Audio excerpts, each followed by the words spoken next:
we're going to go ahead and get started tonight. Thank you all for coming out. We do have our teens with us in class, and we are kind of doing a series on discipleship where they will be in with us every few weeks.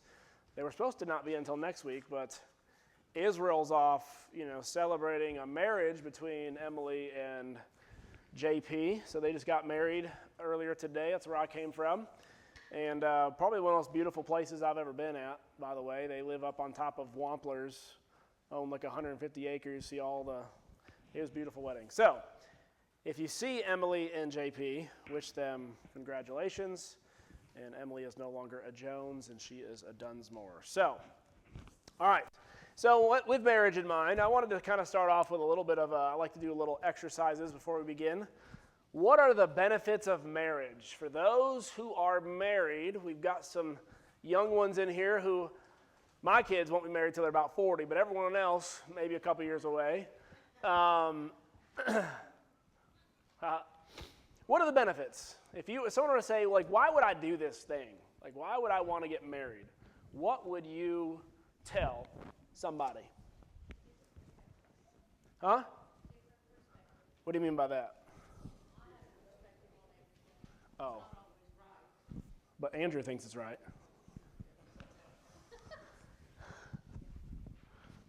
So perspective, okay. Different perspectives. So getting married, you have a different perspective, Nikki? Companionship. Companionship. God didn't create us to be alone. God did not create us to be alone. I like that. Companionship. That's basically what I was going to say. It's God's basic institution for society is the family is the very basic unit.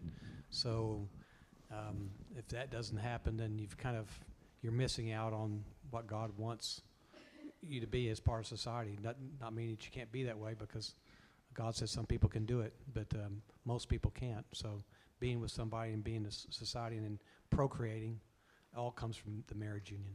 Okay. All right. And I know Shirley had here. I've probably been married longer than anybody in this room. I don't know. I bet.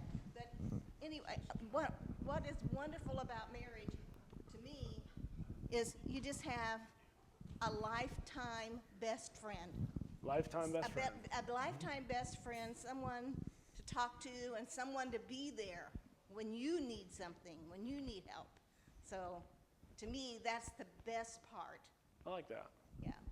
Anyone else? Learn where to park your car, when to stop at a stoplight, when to go at a stoplight, when to take a right. Watch out for that pedestrian. Didn't you see that car put their brakes on 800 feet in front of you? Yes, I did. Anyone else? Anything profound? Rick, pass the mic over. We got 2 mics heading towards you.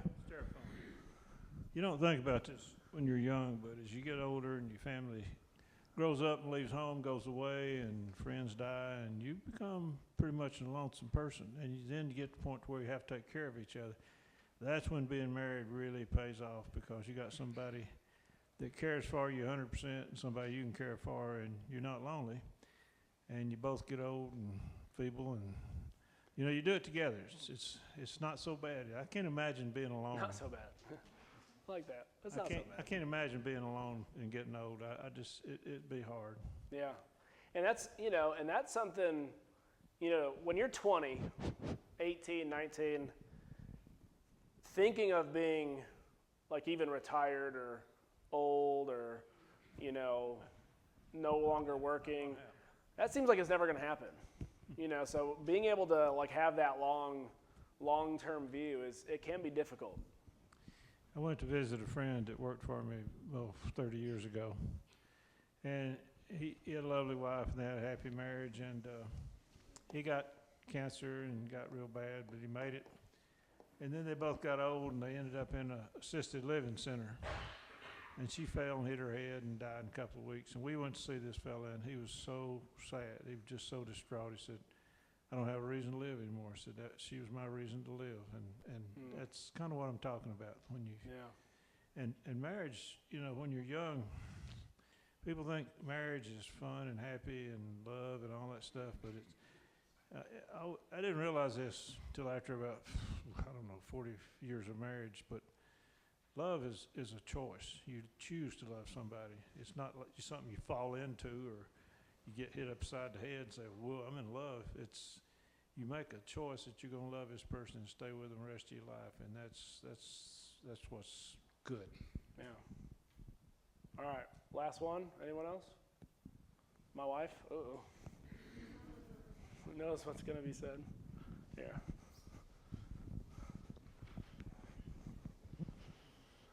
I think to find somebody that compliments you and also like provides things that you lack. Okay. Yeah, so I got married. It's about 80-20. All right, so I want to kind of flip it on its head. What are the costs of marriage? What are the, I'm not saying the downsides, I'm not going to say the negatives, but what are the costs when you enter into a relationship with someone else? What are its costs? There's no more I. No more I. Man leaves his mother and father, woman leaves her mother and father, the two become one. There's no more that says I. Yeah, so it's a we. Cost of getting rid of I, especially if you're following Christ. Having a spouse on your side.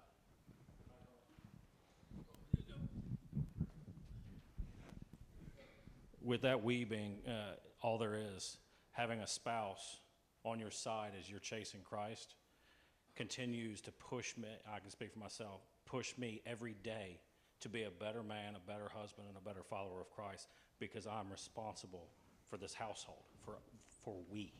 Yep. And that drive to be better every day. It's a cost of sacrificing me, but that me, what was I without it? Yeah, you're a new me. Yes. Yeah. Okay, so no longer I, right? Which, as you're growing up, you got to think about this. You have a lot of like goals, aspiration, things you would like to accomplish, things you would like to do. Well, imagine getting married to someone who have different goals, different things they want to, you can either say, you know what, let's just pursue our own goals, kind of sort of together, or a lot of times what happens is new goals are formed, right, as you kind of come together. And that's a sacrifice not everybody's willing to make.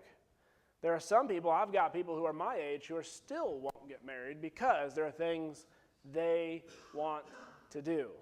And so it is a cost. Anyone else?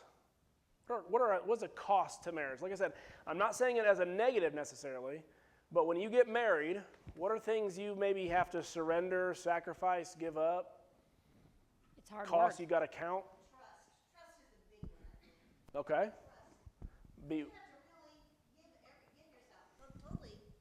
You have to give your trust totally to another person.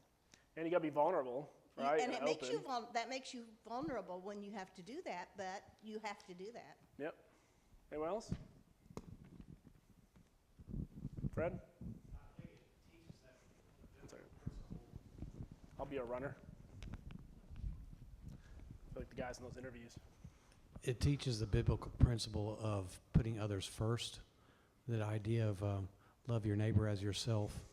When you're single, you're loving yourself, you're pleasing yourself, you're selfish, and then you become selfless in that sense, because if you're doing it right and you put the other person first, that's a cost, because but that's what biblical love is.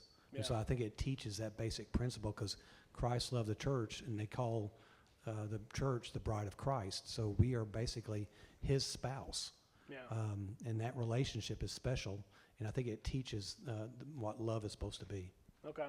So the question that kind of ties this all together, what happens when somebody gets married for the benefits but has not counted the costs? Yeah, like you're not willing to sacrifice, you're not willing to surrender, or you didn't know how much. And how much do you really know of that, right? It's one of the things I tried to impress on Emily and JP tonight. It's like you really don't know how much you really are going to have to give up until you're living in the same house with somebody, right? Just even, where do you put your toothbrush, right? What color rugs do we like? I mean, there's only one way to put the toilet roll paper, so we don't even argue about that, right? There's only one right way to to do that. But there's all these things that you just don't even think about, that you have to kind of come together, right, and figure out, especially the longer you wait and you've been living on your own, you kind of establish your own habits. You got to break all those habits, right? And the people who are unwilling to do that, the marriage either is miserable, right? And unfortunately, for many years, people were told you can't get divorced, right? Don't get divorced, which is a great thing to be pushing. But they also weren't given the tools of how to have a successful marriage. It was just kind of shut up, be quiet, and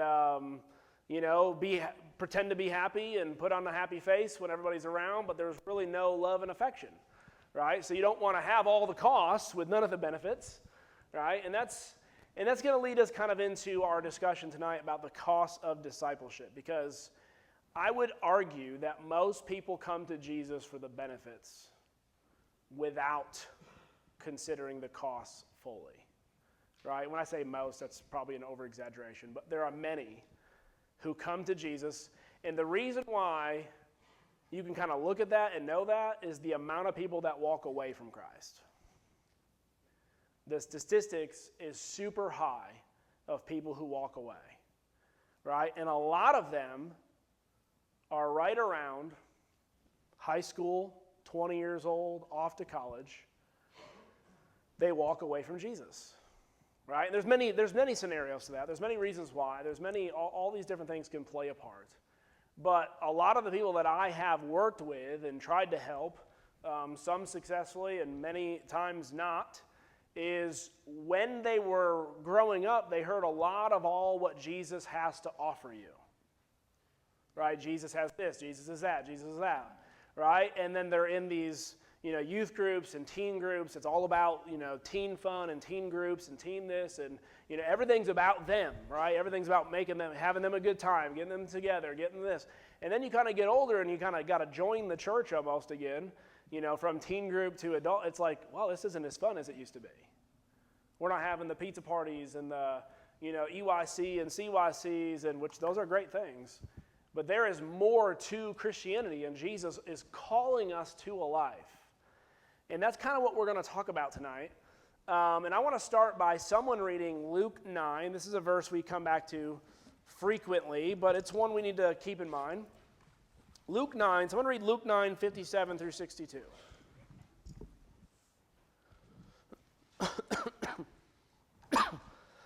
If you have a mic, it'd be convenient for you to be a reader first. All right, Luke chapter 9.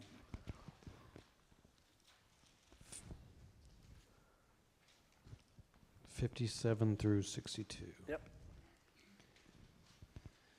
And it came to pass that as they went in the way, a certain man said unto him, Lord, I will follow thee whithersoever thou goest. And Jesus said unto him, Foxes have holes, and birds of the air have nests, but the Son of Man hath not where to lay his head.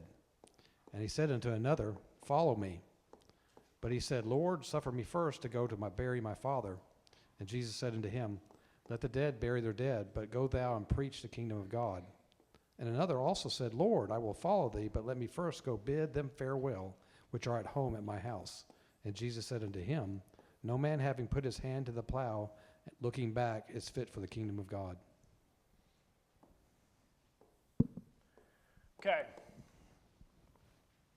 I can't tell you how many people I have heard make a statement similar to that after maybe a great lesson or a great weekend or a great something where they are on fire to follow Jesus. And and I believe them. I believe that they are willing and ready and wanting to.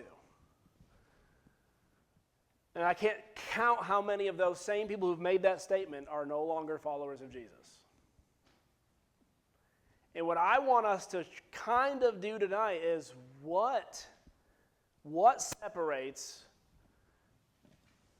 someone who's willing to say this versus someone who's willing to do it. Because Jesus is suspicious, isn't he, of the person who comes to him?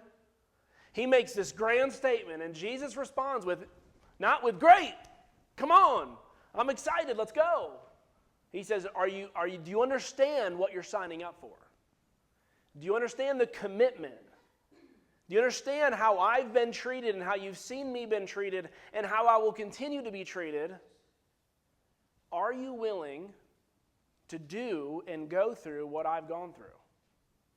And immediately the other responses start dwindling slowly to the point of where they're like, well, we've got other things we need to take care of first. Now, are these people making convenient excuses of, oh, I've got to go bury my father? I mean, that's a legitimate excuse in a sense, right? I mean, that's a big deal, right? Or is Jesus sensing something in them where they just heard the level of commitment that he's asking for, and all of a sudden their devotion has kind of gone, I don't know if I'm ready for this now. I don't know if I'm ready for this yet. And in today's world, how many people put off becoming a follower of Jesus?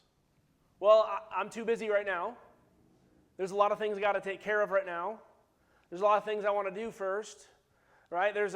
Maybe it's a career, maybe it's a goal, maybe it's a family, maybe it's whatever it may be, right? There is something, and in their minds, it's a good excuse of why they are putting off their complete and utter devotion to Jesus. And I want to ask the question, why do you think that is?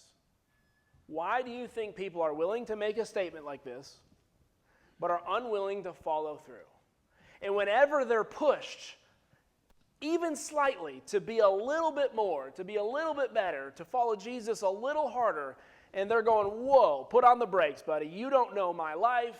You don't understand my schedule. You don't understand the things that are going on, that I have going on. You just don't know what you're asking. And really, you got to understand, I'm not asking, right?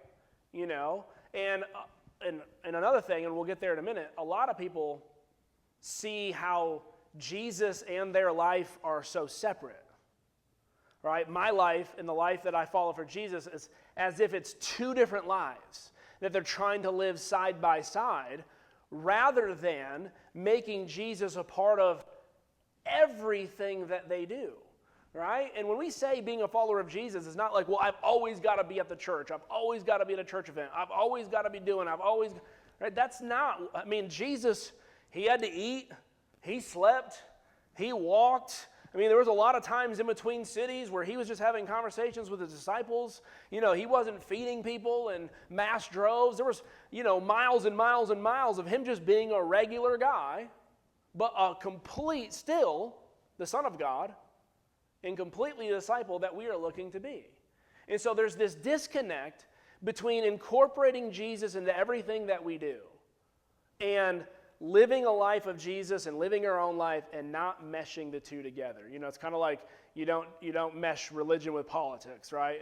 And in today's world, I don't know how you can't do that if you're a religious person, how your religion can affect your politics, but that's another decision. But I don't understand how you can be a follower of Jesus and it not affect your marriage, how it not affect the way you work, how it not affect the way you treat people, how it doesn't affect even when you're, working a 9-to-5 job and you're around people, how that does not influence every single thing that you do. So, these kids that are walking away, is it a teaching thing? Have they ever been taught what it means to be a true follower of Jesus?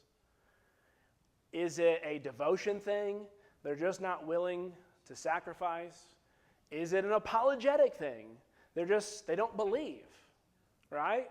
It's a myth. It's not true. It's what do you guys see? I'm not the only person who sees this, but what are some things that you guys have noticed in talking with not always just younger people, some older people walk away from the faith? Well, I find it, I've always Mike? Thank you. I've always found it a little fascinating, church weddings. Because we need to get married in a church. Okay, you want God there at the beginning, but then as soon as you walk out the door, you're like, no, I got God. Instead of inviting the one who is the author and creator of life, the one who knew you before you were formed in the womb, who knew what he had planned for you, instead of leaving it to that guy, and then you get 15 years down the road and your kids are a mess, you and your wife fight like crazy, you hate your job, you hate life, and you're like, what happened? Well, why didn't you hand it over to the guy when you stood there at the altar and said, for God and men, that you're going to do this? And I think a lot of it goes to in like John 15, 18 and 19, if the world hates you, you know that it hated me before it hated you. If you were of the world would love its own. Yet because you are not of the world, but I chose you out of the world, therefore the world hates you. When you talk about the cost, people not counting the cost, that right there kind of sums it all up. You are making a conscious decision. You are choosing a side in the war. And as soon as you choose Christ, the world is going to hate you, and it's going to do everything it can to tear you apart, because this world is ruled by the other guy right now. So if you're not willing to stand in that fire, that's why people are walking away, because they don't recognize that fire is going to come, and it's going to come fast. Yeah. As soon as you accept Christ, you've got a big old target on your back. So I've been reading the Bonhoeffer's Discipleship book. If you don't know who Bonhoeffer was, he was during the time of Nazi Germany. He decided to stay, by the way, and go through like concentration camps to be able to preach the gospel to those who were in concentration camps, to Nazi soldiers. I mean, he has some incredible stories. You ever want to read a really awesome, biography of Bonhoeffer. But one of his things is the cross represents death. In discipleship, he says, discipleship means to die. To die to self, to die to pride, to die to who you were, and to become something new. A lot of people convert to Christianity, but they never become soldiers in the kingdom. Christianity is a brand. Christianity is something that is, the family thing, right? The family does it. Well, my dad was, my mom was, my grandma was, and it's never become real for them. And one, if it's not real to you before you leave the home, where are you really going to take that with you as a young child? Right? So a lot of it is parenting style, right? You bring your kids to church. We focus on church events, but at home, what's being discipled, right? We act like the world, we raise our kids like the world, we let them watch the things the world does, all this stuff, and then when they go off and choose the world, eventually, and we wonder what happened. But I had them at the EYC and the CYC and right? It's more than that. It's got to be more than those events. Cindy? Mike? I was just going to say that I think in general, and I don't want to put a date on this, but I know I was part of this, I was never taught, sorry, Mom, to make the hard choices. They were always made for me. I can remember the first time I had to make a hard choice. I sat there and literally cried because I did not want to have to make the choice. And I think kids today, like you said, especially ones raised in the church, they go through the routines. They're taught to love God. They're taught Jesus. But when it comes down to making the hard choices, the world's making them for them.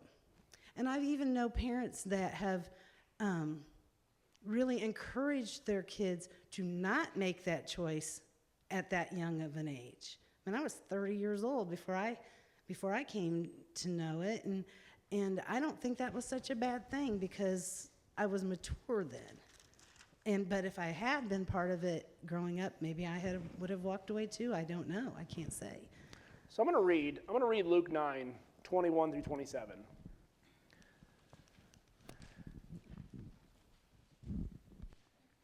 And he strictly charged and commanded them to tell this to no one, saying, the Son of Man must suffer many things and be rejected by the elders, chief priests, and scribes, and be killed, and on the third day be raised. I don't think we understand the implications of that sometimes. And his disciples surely didn't. Listen, as we pointed out, if they hate me, they will hate you. If they persecuted me, they will persecute you. This road is not going to be easy. It's not always going to be a cakewalk. And if it is, you might be doing it wrong, right? And so he said to them, he said to all, if anyone would come after me, let him deny himself, take up his cross daily, and follow me. there are more times of Jesus turning people away, or letting them walk away, than I would be comfortable with if it were happening right in front of me. Because the church today, what are we about? Right, we even post them every week for everyone to see, right? We're about numbers. I'm not dogging that, but I'm saying like it's, how's your church doing? Well, we were 120 last year, now we're 140. Well, is that just people sitting in a pew? Or are these people who are really disciples of Jesus? Right? Movie theaters can get people in with a new movie theater sitting in a seat, right?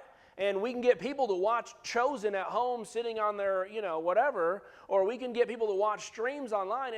Christianity is so much more than coming and listening to a sermon or listening to a Bible class, or, it needs to be real. And Jesus is saying, if you're not willing to deny yourself, to pick up your cross, to be willing to die, and that's not always like, well, no one's threatening my life, but you die in many ways, kind of like that's why I brought up the marriage. Right? You die in many ways when you become married. Right? Something's dying. You're dying. And you're becoming something new because you're joining someone, right, in a covenant with somebody who's going to help make you new. I think it's also a fear of failure, kind of like sort of along the lines of what Cindy was saying, but like fear of failure, it's much easier to decide to do something and follow someone, and you think you're going to be great at it, and then life gets hard. There's many times where it's just easier to be like, never mind, like this is too much, I'm not good enough, I'm done, and walk away. It's a lot harder to wake up the next day and say, okay, I'm starting over. And I think that's a problem with younger people, kind of like what Cindy said. Maybe they're not learning how to have to make the hard decisions. They're afraid to jump into something and fail at it. And we are going to fail every day. Imagine, for a moment, that's great. I'm going to bring this together. Imagine if your first 3.5 years of Christianity were spent walking with Jesus for 3.5 years. You think you'd be ready for just about anything after that? Well, not really always. Even Peter, when Jesus, right? It wasn't until he actually realized that Jesus was raised from the dead, and he realized it without a shadow of doubt, and his faith was transformed to what Jody Apple would call a resurrected Messiah faith, a faith in a resurrection. And Daniel brought that up in our devotional, this last devotional. What are we on Sunday or Wednesday? Been moving this week, so it's every day is the same. Sunday night, right? Without the resurrection, even all the hop, skipping, and jumping we do for Jesus means nothing. So if you don't really believe in what Jesus is saying, that I must die, and I must go to the cross, and if you're willing to follow me, you also must be willing to die. You must be willing to be buried, right? Baptism, by the way, is a whole symbol of that entire commitment. You are dying. Romans 6 tells us you are dying. And many people, the problem is they don't die in the water. They don't die in the water. They don't rise and walk in newness of life. They may have some new passions. Maybe they've added Christianity into their already busy life, right? And they kind of sprinkle it in, and when it's convenient. And and Jesus is not trying to beg people, right? Jesus would have preached many different sermons if he was looking for numbers. If he was looking for just mass following, he would have stopped talking when he knew it was good for him. And yet, he wanted people, as we're saying, to make those tough decisions. But one of the things about discipleship that we're dealing with, people need to be trained on how to do that. Jesus, for 3.5 years, took disciples and said, this is what it is. And they didn't get it all the time. And he had to correct them many times, right? And he had to show, no, don't be like the Pharisees. Don't let the leaven of the Pharisees get into you, right? This is the real deal. And he was preparing them for him to leave. And, the next generation of the church, what do you think that's going to look like? What do you think the next generation is going to look like? By the way, we are firing and burying more preachers, 3 times as many preachers right now as we are training. Every year. 3 times as many. I think that was the Preacher Pew data or whatever it was. 3 times as many. Does that not scare you? I mean, do that for 5, 10 years. Do that for 20 years. What does the next generation of church look like? Well, we don't need preachers. Okay. Elders, how many people are signing up for that job? Begging, kicking, and screaming, and you can't get someone to do it. Deacons, it's a little easier to get deacons, right? Not as out there. Bible class teachers, right? People to teach adult classes. I mean, you just think about the things that we're struggling just getting, and then add 20 years of that. Is it going to get better or worse if something doesn't change? If disciples are not being discipled, right? And you have to be a disciple to disciple. For whoever, verse 24, for whoever would save his life will lose it, but whoever loses his life for my sake will save it. And I think that statement needs to be talked about more, because a lot of times we think we're doing the better thing for our family and our life by focusing on us. Me. I got to get me right. I've been talking with someone for 3 years, and they keep making that statement. I can't come to church, or I can't do this because I've got to work on me. And I'm going, you work on you by dying to you. You've got to get rid of you. You have to die. You have to die. I mean, this has been 3 years, this same conversation for 3 years. One of these days, you're either going to commit or you're not. And that's really it. Are you going to make the choice? Commitment doesn't mean you're always 100%. It doesn't mean you're always on. It doesn't mean you won't have bad days. The same thing in marriage. You don't just give up on marriage because, I'm just not really feeling like it right now. I got to figure out me right now. So I need some time. That's not the way it ought to work. You made a commitment, and you got to follow and honor that commitment. For what does it profit a man if he gains the whole world and loses and forfeits himself? And here's, I want to be careful because I don't criticize just to criticize, and I don't want to do that. But are we training our kids more for college than we are for Christianity? Are we preparing them better for college than we are for becoming deacons, elders, and preachers? Bible class teachers, faithful Christians. Are we, especially they get in that teen years, all of a sudden everything shifts to college. I'm not saying college is bad, but college is only going to be 4 to 6 years. And then they got to go to life, they got to get into work, but they also have to keep their what? Keep their faith. What does it profit a man for him to get a sports scholarship but forfeit his soul?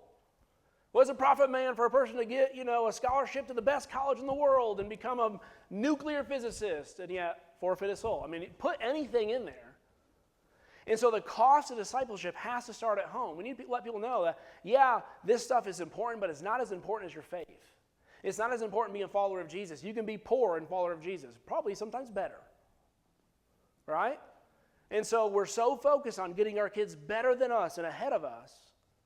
What about being better at faith in us? A better disciple of us? Who are we discipling? Okay. There was my high horse for a moment. I want to look at Luke 14. What is the cost of not being a disciple? And I know I only have a little bit of time left.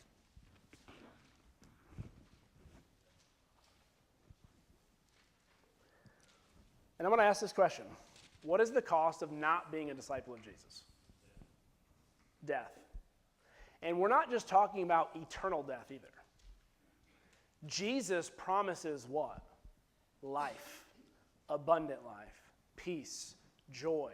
He says John 10, it's the abundant life. He's the good shepherd. He cares for you. Even though life will be hard, we talked about it. You will go through trials. You will go through persecutions. But go read someone like Bonhoeffer. Go read every single one of the disciples, by the way. Every single one of the 12 disciples, besides John, died a gruesome death for their faith. Most every disciple in the first 10 chapters of Acts are threatened with death or died or knew someone who died for their faith. So this isn't something that Jesus just it wasn't a tagline on a shirt, right? It was real. Like, you may actually die doing this. And he had thousands upon thousands of people signing up, right? The first church, right? Acts chapter 2, 3,000, and then day by day by day, thousands and thousands and thousands were more added. And let me tell you, Peter preached that lesson. He preached that sermon. Are you ready for the kingdom of God to come? Are you ready for this life? And then when Peter gets threatened with his death, he goes back to the church, and what do? They don't say, hey, Peter, maybe you should stop preaching that sermon. Maybe you should go somewhere else. Maybe you should go to a different area. They came together and they prayed for boldness, that they may not stand down in the face of persecution for their faith. And they may continue to preach it boldly. And so that's lacking somewhere. That's got to be lacking. Or more people would be, conversions would be off the charts if every single disciple of Jesus was out making more disciples. Wouldn't they? But how many people, and this, once again, I'm not the judge of you. You need to analyze your own life. How many people are you talking to about your faith? How important is it to you? Well, if your first ministry is at home, what example do you set? Yeah.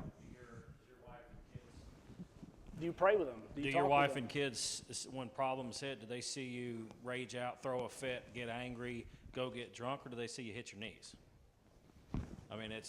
Jesus called Satan the father of lies. He was and a murderer from the beginning. So if he's not going to hook you with his lies, he's going to kill you. What part of this is hard to understand? Life or the guy that's going to kill you? We have to be that example.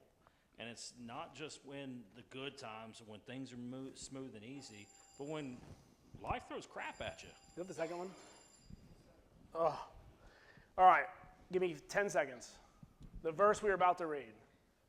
Jesus says when you don't count the cost of discipleship, it's like a man going to build a tower, not having enough funds to do it. Halfway through, he stops. And what usefulness is that to anybody? All the people he employed are not out of, all the implications of that. In your own family, in your own life, he says people who have not counted the cost of discipleship, it's like salt that's lost its flavor. It's useless, and it's no good in the kingdom, and it gets thrown away. That's the cost of not being a disciple of Jesus. Make your choice, right? All right. Class.